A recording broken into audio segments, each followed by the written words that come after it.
Good morning, students. Today topic is Toxoplasma gondii. It's a part of protozoa and classified under sporozoa. Non-motile protozoa, that is known as sporozoa, may be tissue sporozoa and intestinal sporozoa. Most of the important sporozoa, those we have completed, that is one is a malarial parasite.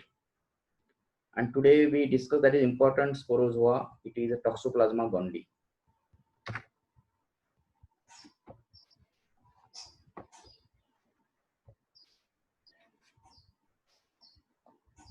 Mostly it is an infection clinically manifest central nervous system in immunocompromised condition as HIV, AIDS, patient having anti-cancer treatment, immunocompromised any condition is associated with the central nervous system involvement. Most of the infection is asymptomatic in adults. Infection is most important role is already I told immunocompromised condition and pregnancy. It's congenital infection.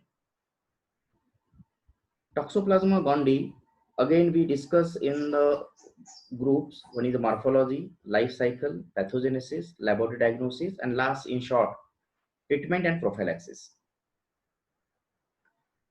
If you know, given the cat, that is important role, it is a definitive host of Toxoplasma gondii. That is a cat. Most of the time we observe it is a very timid animal. Whenever it is pass, most of the time we take 5 feet or 5 feet back, and we sometimes think it is not good when the cat cross. That is one of the reason because it is a definitive host for Toxoplasma gondii. When it cross, that time sometimes there is a chances is sporocytes present on her body. Suppose it contaminated because it passes the oocyst in the stool of cat. So sometimes it contaminates the body, and when it cross the road, that time somebody get fear. They release some oocyst into the air, a matured oocyst, and sometimes it is chances of transmission of infection, maybe. So that is one of the reasons. So we know that is a, or remember, it is a definitive host of Toxoplasma gondii. And life cycle is Tom and Jerry life cycle. Intermediate host is rat. Life cycle in the nature, it is a Tom and Jerry, means cat and rat. And man is again accidental host. It is act as intermediate host. So morphology, life cycle, pathogens, laboratory diagnosis, and treatment and prophylaxis. Morphology, you have to remember these are three parts. One is pseudocyst, tissue cyst, and oocyst. Pseudocyst and tissue cyst, it is present in intermediate host, and oocyst that is present in the definitive host, means cat. Pseudocyst and tissue cyst also present in cat. Cat is act as a definitive host as well as intermediate host stages also present in the cat. The both sexual cycle and asexual cycle both present in the cat. But first in morphology, remember there is a tachyzoids and bradyzoids. So again we get confused. Why the tachyzoids? Again, what is the toxoplasma? Already I told. Toxo means curve shape, bow shape. Plasma means boat-like structure, and it is a band-like structure. So it is known as toxoplasma. It is a bow-like structure. And tachyzoids, it is one end is pointed and one end is broaded. And it acts like tachyzoid, pointed end. So it is a tachyzoid. And again, it is a tachyzoid. It is a rapidly multiplying propozoid of this parasite. And bradyzoids, these are the slowly multiplying. So tachyzoids and bradyzoids both are propozoids, but means the multiplying rate is more. They form the pseudocyst in the host, that is known as tachyzoids. And multiplying rate is low, that is a tissue cyst.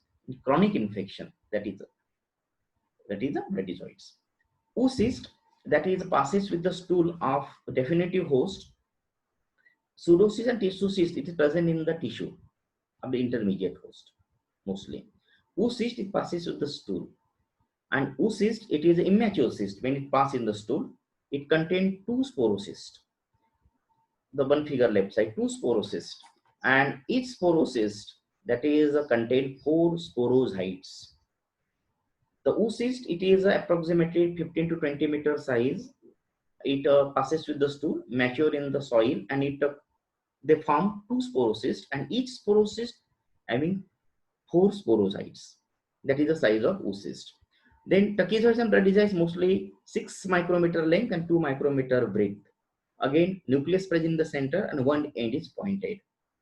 Pseudocyst multiplying acute infection and tissue cyst indicate chronic infection, depend on the immune system or immune response of the host. This is immature oocyst and this is a mature oocyst. Mature oocyst infectious. Immature oocyst is non-infectious. When the immature oocyst pass with the fecal material of definitive host in the soil, it takes 7 to 10 days, it becomes mature. And this mature oocyst, when we ingest, then it is associated transmission of infection.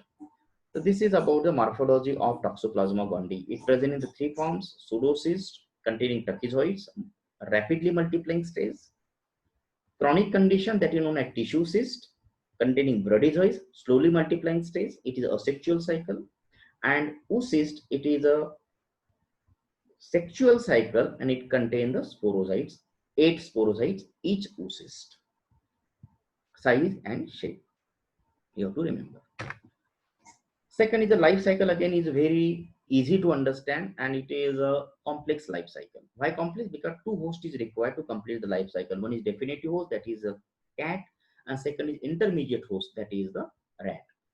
Sometimes occasionally also cat passes the oocyst and also it can ingest by contamination in the food. It also can be complete the life cycle if oocyst is mature oocyst. So in going detail, Tom and Jerry, it is easy to remember for definitive host and intermediate host. Here definitive host is the cat. Why? Because sexual cycle occur in the cat. An intermediate host is rat, that is a sexual cycle only occurs in the rat.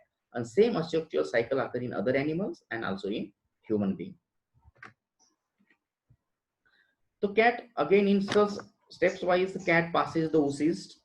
That oocyst, it is immature, means unsporulated. When it become mature in the soil after 7 to 10 days, there is sporulated. It contains 2 sporocysts and each sporocyst 4 sporozoites. So one oocyst containing 8 sporozoites.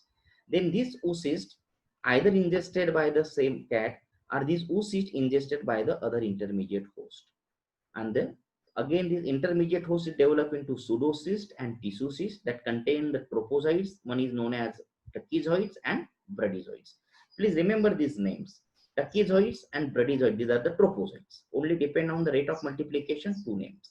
And another is only oocyst, that is sexual cycle cyst. And they transmit the infection. Man is the accidental host. It not comes under the life cycle in the natural. So it is a, suppose it comes in contact with any either contamination of the stool of the definitive host or intermediate host flesh, meat, either in the intermediate like pork meat, lamb meat, chicken meat, and rodent. So this is also the transmission of infection. One is the contamination of food from the oocyst of the cat released by the cat, and intermediate host that is containing pseudocyst or tissue cyst associated with the transmission of infection. Any form can infect. Mature oocyst also can infect, tissue cyst also can infect, and pseudocyst also can infect. Any form of Toxoplasma gondii can infect, but mature oocyst. So we go in detail. Suppose the definitive host and intermediate host.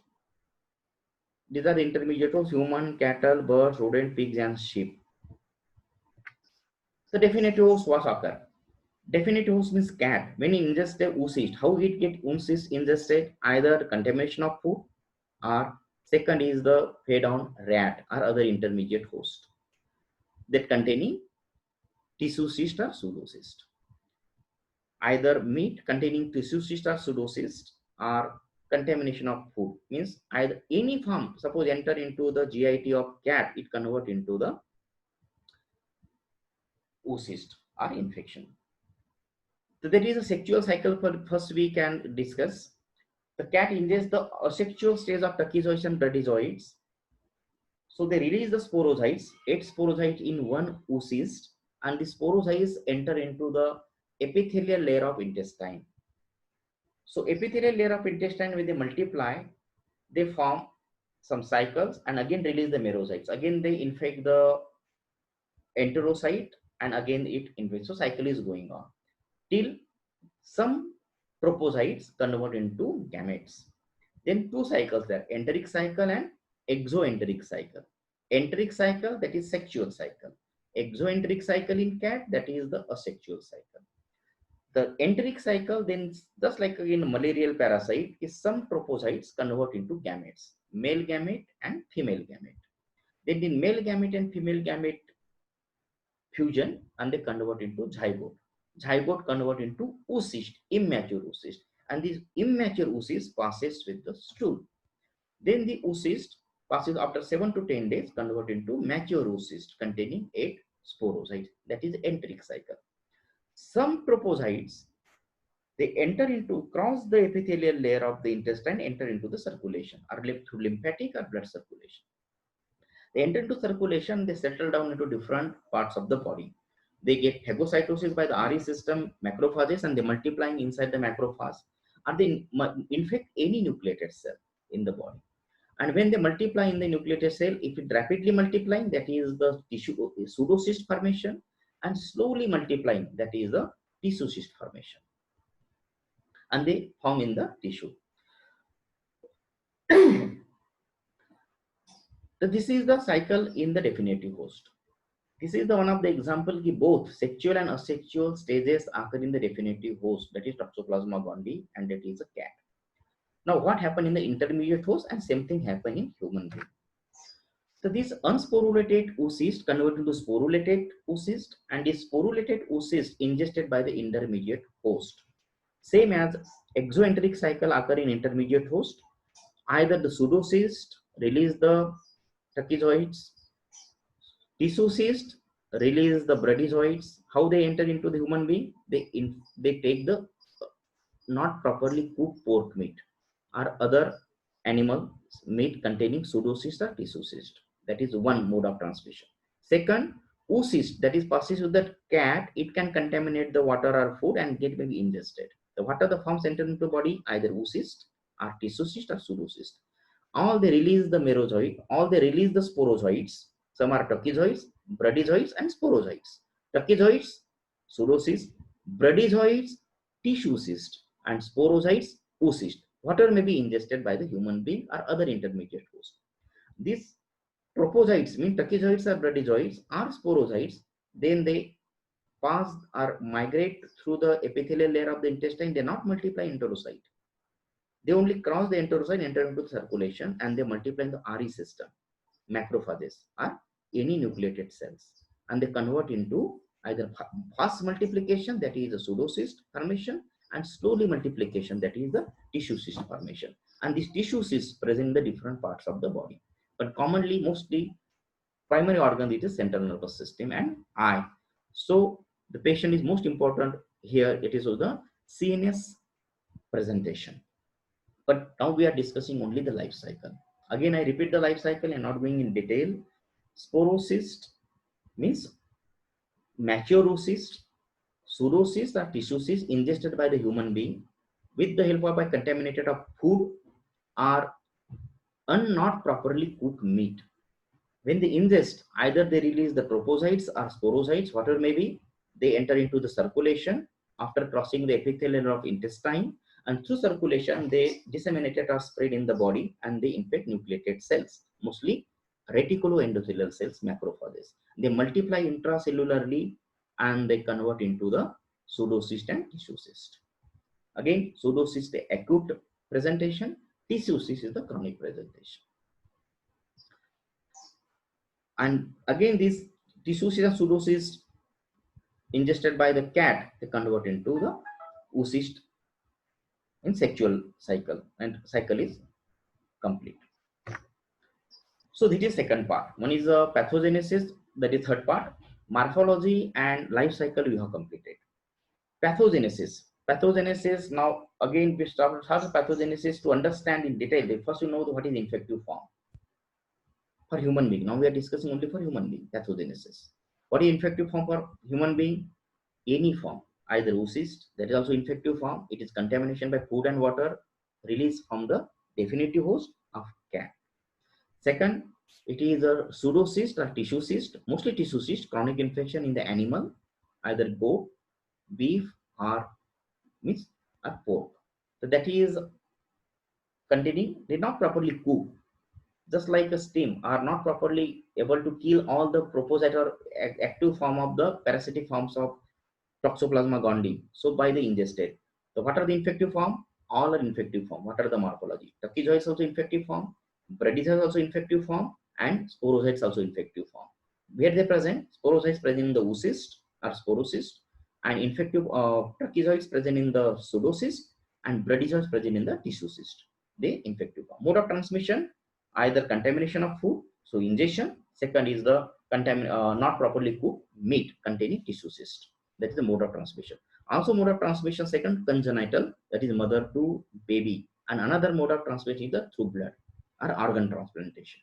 Where the trophozoites are present, they can transmit the infection. Route of entry, ingestion. And site of localization, nucleated cell, mostly RE system and central nervous system. Where is the source? Source is the cat is one of the source. Second is intermediate host animal. Those are containing tissue cyst. Mostly rodents, pig, and beef. Agent host interaction and clinical presentation. Agent host interaction, this is a mode of transmission. So this is the life cycle we have completed, but now we are thinking only human being. How the human being get the infection? Human being get infection by the ingestion of these improperly cooked meat like pork, lamb, and chicken. Second mode of transmission through contamination of food of with sporulated cyst, contamination of food, and that is one of the mode. Then the human to human transmission, either by the blood transfusion or organ transplantation. And another is the mother to baby congenital transmission. It is a torch group of infection. We most of them use the term torch, TORCH. The TO for toxoplasma, R for rubella, C for cytomegalo, H for herpes or HIV or hepatitis. The disease, the torch kit is available to detect the congenital infection, to detect, diagnose the mother which infection is having. The torch kit is available. At the time you detect all the associated or most important congenital infection related pathogens. Most important TO for toxoplasma. So that is the mode of transmission. Now clinical present agent host interaction. Mostly the infection is asymptomatic in immunocompetent adult. 60 to 80% serologically people are positive in the community. That means 60 to 80% maybe people infected from Toxoplasma gondii in the presence of antibody without clinical presentation. Clinical presentation is mostly important in either in immunocompromised condition or mother to baby congenital infection. The clinical presentation mostly in the adult is asymptomatic. When the condition immunocompromised like HIV, immunocompromised condition like HIV or AIDS, cancer having anti-cancer therapy, so the neutropenia. What are the conditions where immune system get suppressed? Then the chances there is a multiplication and a clinical presentation. Mostly the site of infection, central nervous system. In adult, these are the asymptomatic cases, but there maybe there is a behavioral diseases, and maybe some mental health related problems, and mild type of infection. In immunocompromised conditions, central nervous system, the diffuse encephalopathy, meningoencephalitis, and sometimes they develop the mass, intracranial, matlab intracerebral mass. Intracerebral mass, meningoencephalitis or meningitis, or toxoplasma meningitis, and diffuse encephalopathy may be occurring immunocompromised condition. With severe form of infection. Severe form of infection occurring immunocompromised condition. What are the risk factors? Risk factors, acquired toxoplasmosis, risk factors, those are take street food, not properly cooked. Those are handling the cats as a pet animal. So then these are risk factors. They're playing with the cat. Second, most of them having habit to take street food, not properly cooked. That is a risk factor. Second, immunocompromised condition.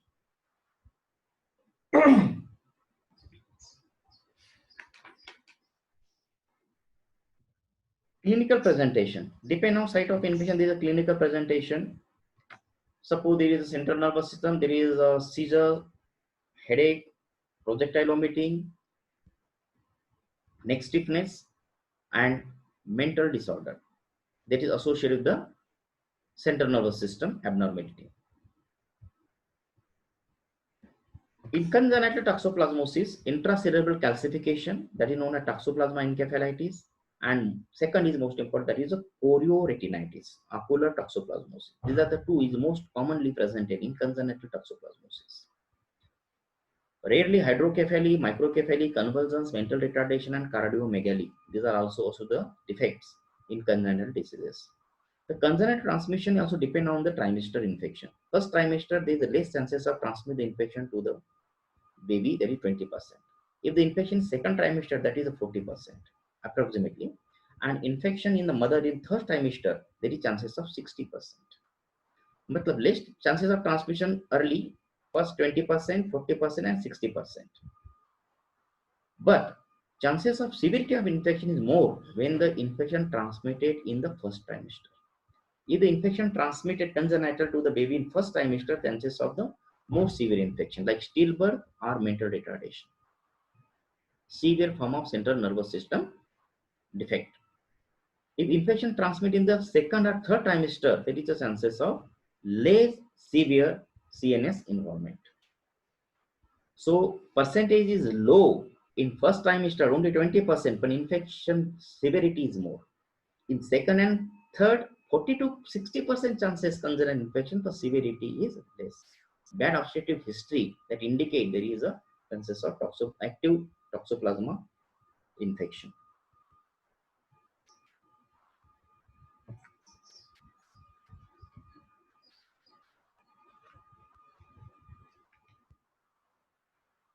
Okay, so this is about the pathogenesis.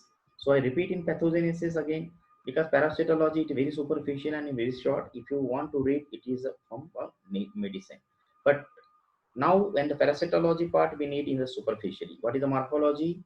Again I repeat in the three parts in 2 minutes.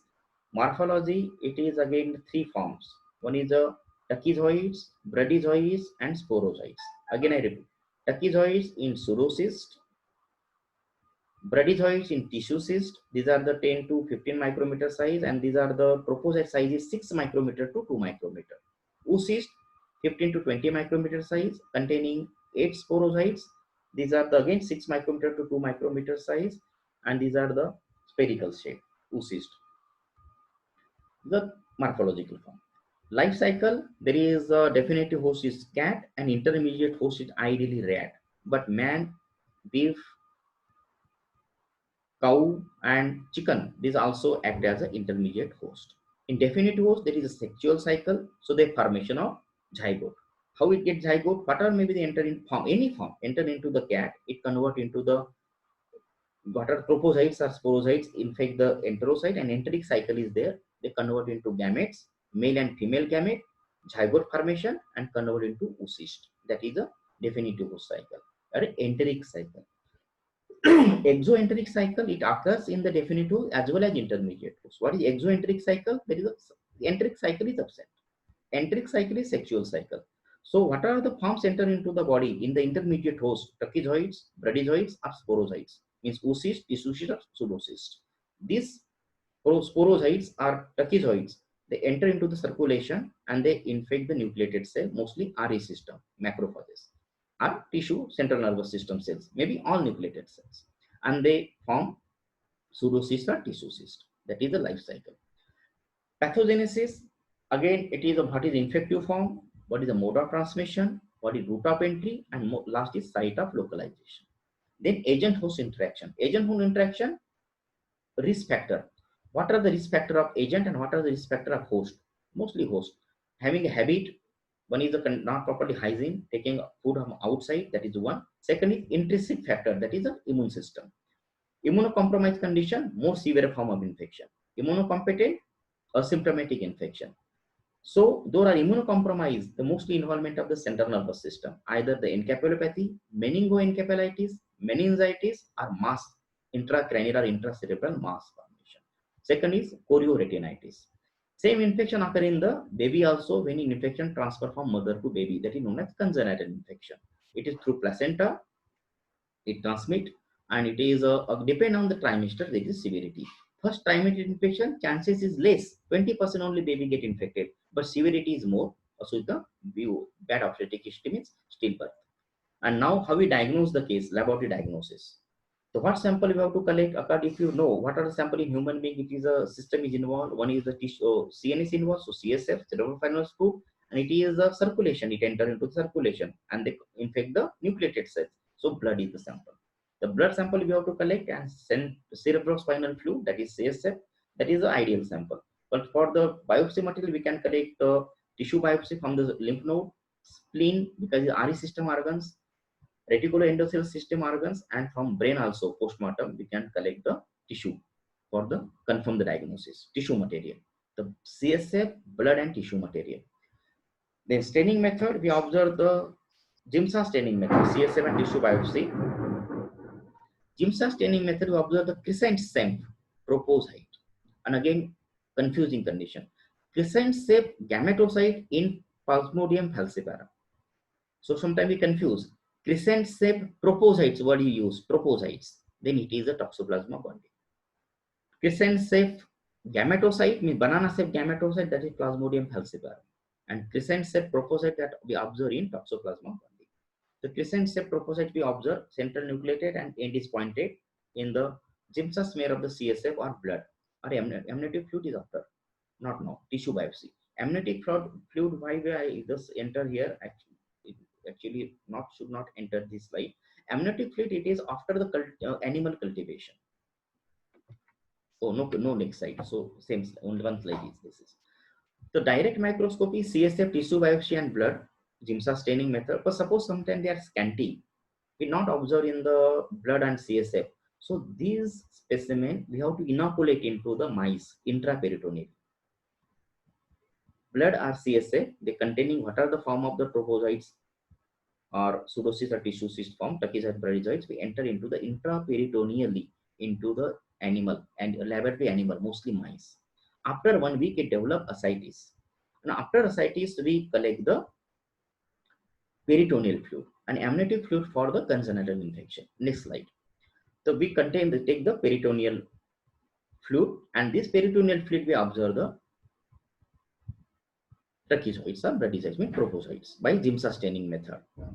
Why we are doing this? Because suppose they are scanty, so we inoculate into the peritoneal cavity of the of the animal, laboratory animal, so they multiply in more number, and then we collect the peritoneal fluid after develop the ascites, and we then detect the by Jimsa staining. So indirectly we can say that inoculated specimen having the propocytes.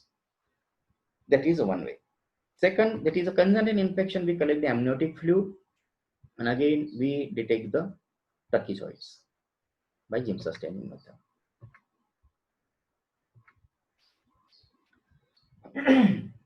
By PCR, we can detect the DNA, detect the nuclear material, and we can diagnose them also. And in serodiagnosis, we can detect the antigen as well as antibody. Antigen we can detect by Toxoplasma circulating antigen for acute infection. Serodiagnosis, that is detection of antibody also. The antibody detection, there are different tests. Most important 2 tests only I want to tell here. One is Sabin-Feldman methylene blue dye test. That is old one test. This is. And another, these are now routinely we are doing ELISA test. Sabin-Feldman methylene blue dye test, it is an old test, now nobody is doing, but at least we have to remember if anyone asks. It logically, this test I have to explain. What are the requirement of Sabin? What is our aim? We are detecting the antibody in the patient. So when we detect the antibody, we have to collect the blood and separate the serum. So what are the property of this antibody? These antibodies, suppose we react with the propocytes, means tachyzoids or bradyzoids, they change their membrane and membrane become impermeable to the dye. Please understand. If the antibody present in the patient's serum, suppose you mix with the live suspension of propocytes collected from the animal or we have in the lab, so that time these antibody, those are present in the patient's serum, they modify the membrane of propocytes and it become impermeable. Okay, what is the next? Next is methylene blue dye. So when we add the dye in this mixture, so these propocytes remain unstained because they impermeable. Why they become impermeable? Because presence of antibody. So when we observe under the microscope, after the dye and trophocytes mix with patient serum, and we observe unstained trophocytes that indicate antibody present in the patient serum.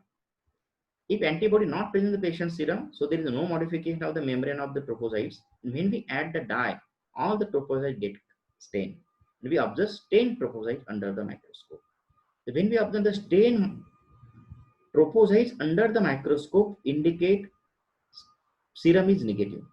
And if serum is positive, the trophocytes remain unstained. So that is the Sabin-Feldman methylene blue dye test.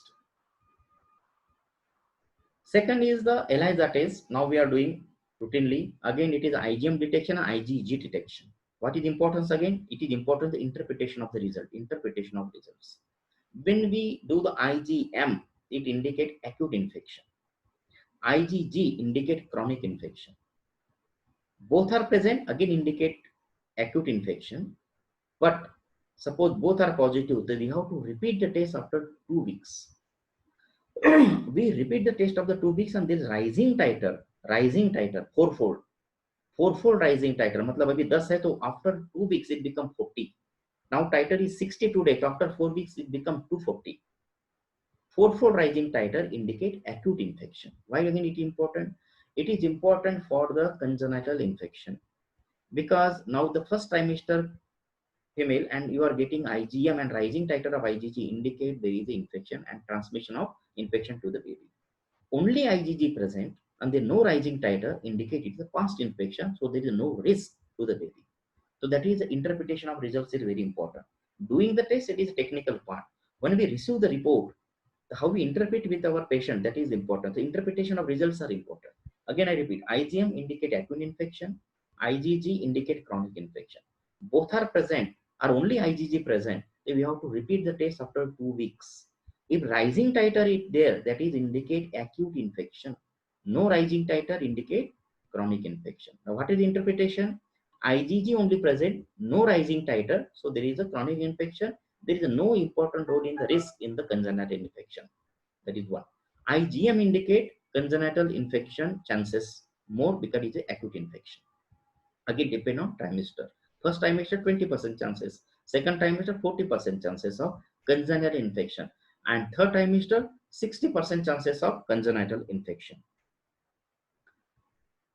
And only IgG present, we have go for rising titer. Rising titer is no, so it is a past infection, no risk. Rising titer is there, acute infection, chances of risk. So that is a ELISA test, they take IgM and IgG. How we diagnose again congenital infection? Because IgG cross the placenta. The baby suppose born, but 20% there is chances, a maximum 60%, 40% there is a healthy baby. So when we detect it is infected or non-infected, now this baby from toxoplasma, they have for the treatment. So only IgG detection not an ideal test because IgG cross the placenta. IgG present in the mother, alveolar present in the baby. So we detect either IgM, second is DNA PCR, or third is detection of antigen.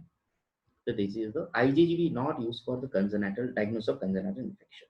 Either IgM, because IgM doesn't cross the placenta, it presents in the baby indicate its own antibody. So it is the chances of antigen or antigen present. So infection is there. Second is DNA and detection of antigen.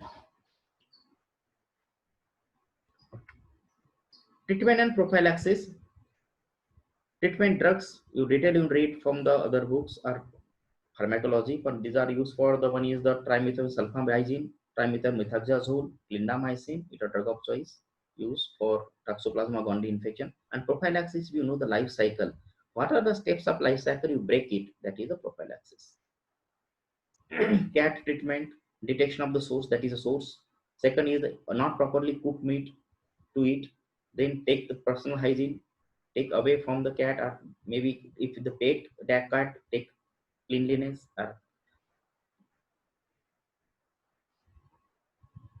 Congenital infection, properly checking, and antenatal care.